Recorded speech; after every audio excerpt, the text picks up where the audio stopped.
Hello students, इस video में हम यूनिट सॉल्यूशन का न्यूमेरिकल सॉल्व करेंगे। स्टेटमेंट देखो क्या है। Boiling point of benzene is 353.23 Kelvin when 1.80 gram of non-volatile solute was dissolved in 90 gram of benzene. The boiling point is raised to 354.11 Kelvin. Calculate the molar mass of the solute. Kb for benzene is 2.53 Kelvin kilogram पर मोल। तो यहाँ पर हमें एक pure solvent दिया हुआ है benzene और उसका बॉइलिंग पॉइंट क्या है 353.23 केल्विन है। अब इस प्योर बेंजीन में, प्योर सोलवेंट बेंजीन में क्या किया, 1.80 ग्राम नॉन वोलेटाइल सोल्यूट ऐड कर दिया। और कितनी अमाउंट ऑफ बेंजीन में किया, 90 ग्राम ऑफ बेंजीन में नॉन वोलेटाइल सोल्यूट ऐड कर दी। अब ऐड करने से क्या हुआ, देखो आपको पता है सोल्यूट और सोलवेंट मिलके क्या बनाते हैं, सॉल्यूशन, ठीक है।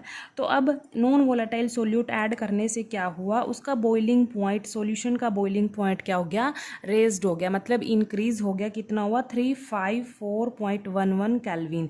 ये सॉल्यूशन का बॉइलिंग पॉइंट है और ये प्योर बेंजीन का बॉइलिंग पॉइंट है। ये कब है बॉइलिंग पॉइंट, जब उसमें नॉन वोलेटाइल सोल्यूट ऐड कर दिया तो उसका बॉइलिंग पॉइंट क्या हो गया, इंक्रीज हो गया।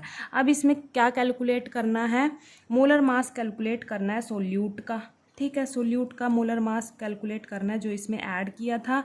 और यहाँ पर Kb की वैल्यू दी है for benzene is 2.53 kelvin Kg पर मोल। Kb क्या है यहाँ पर,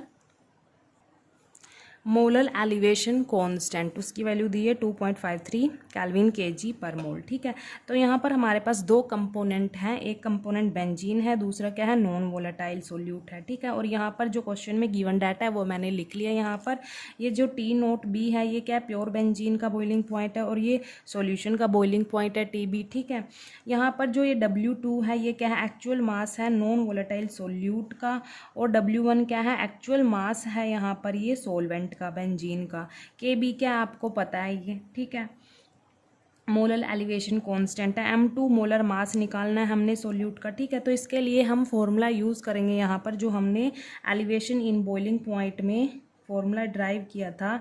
डेल टी बी किसके इक्वल होता है, Kb multiply W2 divide M2 multiply W1 इन Kg, ठीक है। ये फॉर्मूला होता है। और यहाँ पर डेल टी बी क्या है, ये चेंज इन बॉइलिंग पॉइंट है। और ये क्या होता है, डेल टी बी हम कैसे निकालते हैं, सॉल्यूशन का boiling point minus pure solvent का बॉइलिंग पॉइंट, ये हमारे पास डेल टी बी होता है। इसको हम ऐसे निकालते हैं, ठीक है। इसको हम ऐसे भी लिख सकते हैं, सॉल्यूशन का boiling point minus pure solvent का बॉइलिंग पॉइंट, ठीक है। अब देखो यहाँ पर इनकी सारी वैल्यूज़ यहाँ पर हम पुट कर देंगे ये। अब देखो यहाँ पर जो ये फॉर्मूले में W1 है वो Kg में है और यहाँ पर ग्राम में दिया हुआ है, तो इसको हम Kg में कन्वर्ट कर लेते हैं। क्या करेंगे, इसको 1000 से डिवाइड कर देंगे और हमारे पास क्या आएगा, 0.090 ग्राम आ जाएगा। सॉरी Kg आ जाएगा। Kg में कन्वर्ट कर रहे हैं ना इसको, ग्राम को Kg में कन्वर्ट कर रहे हैं, तो हमारे पास क्या आएगा, 0.090 Kg आ जाएगा यहाँ पर। अब इन सारी वैल्यूज़ को इसमें फॉर्मूले में पुट करेंगे। डेल टी बी क्या था हमारे पास, ये है Tb minus T0B equals to Kb की वैल्यू पुट करो 2.53 केल्विन Kg पर मोल। W2 क्या था, 1.80 ग्राम डिवाइड में M2 तो हमने निकालना है, मल्टीप्लाई W1 इन Kg कितना है, 0.090 Kg, ठीक है। और यहाँ पर Tb की वैल्यू कितनी है, यहाँ पर ये है 354.11 केल्विन माइनस T0B की वैल्यू पुट कर दो यहाँ पर 353.23 केल्विन इक्वल्स टू। अब क्या करेंगे, देखो यहाँ पर Kg से Kg कैंसिल हो जाएगा यहाँ पर, ठीक है। अब इनको हम सोल्व कर लेंगे, पहले इसको इससे मल्टीप्लाई करेंगे तो क्या आएगा, देखो इसको इससे मल्टीप्लाई करेंगे तो 4.553 ये केल्विन पर मोल मल्टीप्लाई, ग्राम भी तो था साथ में, ग्राम भी आ जाएगा यहाँ पे, ये इसका ये रह गया ना, हमने ये सारा मल्टीप्लाई कर लिया तो कितना है 4.553 केल्विन पर मोल ग्राम, ठीक है। ये रह गया।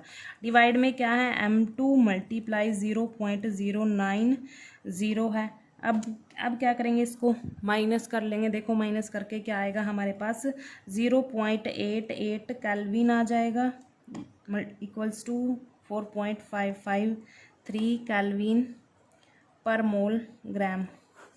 ये M2 मल्टीप्लाई 0.090। अब देखो यहाँ पर केल्विन है, यहाँ पर भी ये कैंसिल हो जाएगा ये, ठीक है। अब क्या करेंगे, ये M2 की वैल्यू हमने निकालनी है, ये तो हम एक साइड लेके चले जाएंगे और जो ये वाली वैल्यू है ये इधर डिवाइड में आ जाएगी इसके, ठीक है। तो इसको रीअरेंज कर लेते हैं।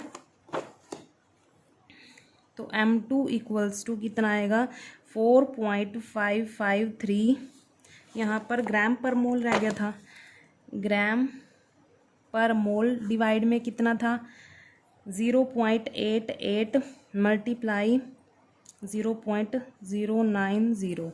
ये ऐसे रीअरेंज कर ली हमने, ये वैल्यू हमने रीअरेंज कर ली, ये इधर डिवाइड में आ गई, M2 उधर चला गया, ठीक है। M2 हमने निकालना है और यहाँ पर ग्राम पर मोल रह गया था। अब इसको हम सोल्व कर लेते हैं। देखो पहले इसको मल्टीप्लाई करके लिख लेते हैं, यहीं पर लिख लेते हैं 4.553 ग्राम पर मोल ऐसे ही, और इसको हमने मल्टीप्लाई किया तो क्या आया, 0.0792 आ गया। अब इसको डिवाइड करेंगे तो हमारे पास M2 की वैल्यू कितनी आएगी, 57.5 आ जाएगी, ठीक है, ग्राम पर मोल। यूनिट क्या है, ग्राम पर मोल। अब देखो यहाँ पर जो ये पॉइंट के बाद जो ये डिजिट है 5 या 5 से ज़्यादा होता है तो उसको हम राउंड ऑफ कर लेते हैं। तो जो ये नेक्स्ट वाला डिजिट है इसमें एक ऐड कर देते हैं, ठीक है, 1 ऐड कर देते हैं तो हमारे पास 58 ग्राम पर मोल आ जाएगा। ये राउंड ऑफ करके हमारे पास ये वैल्यू आ गई। हमने मोलर मास निकाल लिया नॉन वोलेटाइल सोल्यूट का, मतलब जो 58 ग्राम पर मोल हमने नॉन वोलेटाइल सोल्यूट का जो मोलर मास निकाला था वो हमने उसमें बेंजीन में ऐड किया है।